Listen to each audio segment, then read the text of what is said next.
বাদুড়িয়ার ফেলিয়া ইটভাটা মাঠের বিশাল জনসভা থেকে বিরোধীদের তীব্র আক্রমণ করলেন তৃণমূল কংগ্রেসের সর্বভারতীয় সাধারণ সম্পাদক অভিষেক বন্দ্যোপাধ্যায়। নাগরিকত্বের ইস্যুতে বিজেপিকে বিধে তিনি বললেন, স্বাধীনতার ৭৯ বছর পর আজও মানুষের নাগরিকত্বের প্রমাণ দিতে লাইনে দাঁড় করানো হচ্ছে। সুপ্রিম কোর্টের বিচারপতিরা ভোটার তালিকা থেকে নাম বাদ যাওয়া নিয়ে আশঙ্কা প্রকাশ করেছেন।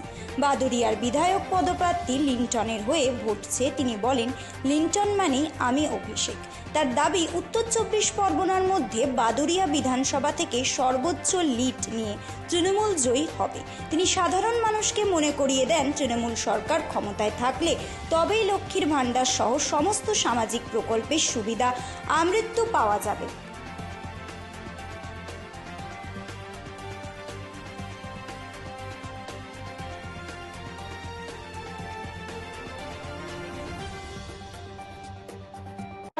এই বাজেটে বাংলা জুড়ে 50টা নতুন হিমঘর তৈরি করার কথা বলেছে।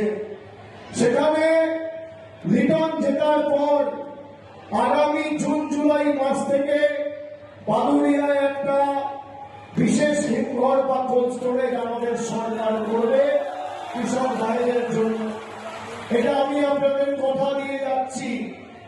এর সাথে আপনাদের ভোট দ্বিতীয় দফা বা শেষ দফায় ২৭ তারিখ, এই ভোট শুধু তৃণমূলকে জেতানোর ভোট নয়, বিজেপিকে উচিত শিক্ষা দেওয়ার ভোট, প্রতিবাদের ভোট, প্রতিরোধের ভোট, প্রতিশোধের ভোট।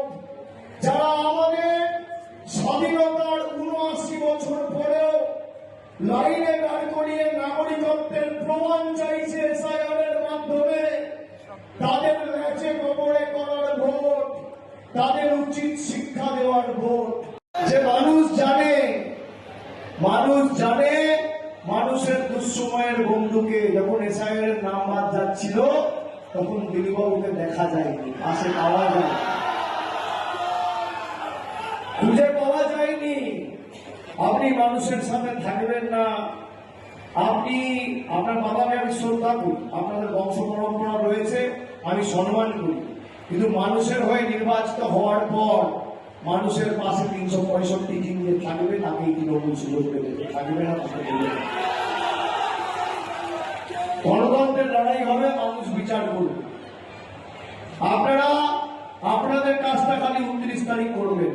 আমাদের যেভাবে লাইনে দাঁড়িয়ে কষ্ট দিয়েছে, কখনো নোটবন্দির নামে লাইন, কখনো এসআইআর এর নামে লাইন, কখনো লকডাউনের নামে লাইন, কখনো এলপিজি গ্যাসের নামে লাইন। গরিব মানুষকে লাইনে দাঁড় করাতে বিজেপি খুব ভালো লাগে। তাই আগামী দিন যে যে ভাষায় বোঝে তাকে সে ভাষায় জবাব দিতে হবে, লাইনের জবাবটা লাইনে দাঁড়িয়ে দিতে হবে। বাংলা জুড়ে করার দায়িত্ব আমার। আমি কুচবিহার থেকে কাকদ্বীপ সর্বত্র গেছি। কুচবিহার, জলপাইগুড়ি, আলিপুরদুয়ার, দিনাজপুর, মালদা, মুর্শিদাবাদ, ওদিকে বীরভূম, জঙ্গলমহলের ঝাড়গ্রাম, বাঁকুড়া, পুরুলিয়া, পশ্চিম পূর্ব মেদিনীপুর। প্রথম দফায় ভোট, প্রথম দফায় মানুষ গণতান্ত্রিক ভাবে এদের কাঁধ, মাথা আর ঘাটটা ভাঙবে। আর দ্বিতীয় দফায় গণতান্ত্রিক ভাবে বাদুড়িয়া সহ উত্তর ২৪ পরগনা, কলকাতা, ডায়মন্ড হারবার আমরা আছি। মেঝে, কোমর, পুরো হাঁটু, পা, কনুই ভেঙে চূর্ণ বিচূর্ণ করে গণতান্ত্রিক ভাবে মানুষ জবাব দিয়ে বলো হরি হরি বল, হরিরা বল। ব্যুরো রিপোর্ট, রাত দিন নিউজ নেটওয়ার্ক।